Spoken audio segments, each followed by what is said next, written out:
What is a brake slack adjuster brake ratchet? A brake slack adjuster, also known as a brake ratchet, is a key component in the air brake system of heavy vehicles like lorries, buses, and trucks. It is responsible for maintaining the correct clearance between the brake shoes and the brake drum, ensuring effective braking performance. Types of slack adjusters. 1. Manual slack adjuster requires periodic manual adjustment to maintain proper brake clearance. 2. Automatic slack adjuster, self-adjusting mechanism that maintains the correct clearance automatically. How does a brake slack adjuster work? The slack adjuster is connected to the brake chamber, push rod and the camshaft S-cam. In a drum brake system, when the driver presses the brake pedal, 1. Air pressure activation. Compressed air is sent to the brake chamber, pushing the diaphragm inside. 2. Push rod movement.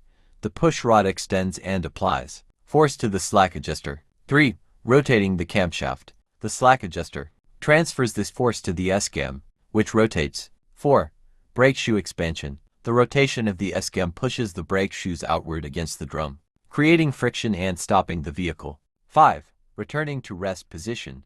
When the brake is released, return springs pull the brake shoes back, and the slack adjuster ensures that there is the correct clearance for the next brake application. Why is a slack adjuster important? Maintains correct brake adjustment for safe stopping, prevents excessive brake wear, improves braking efficiency and safety.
YouTube algorithm में, ठीक है, एक cup में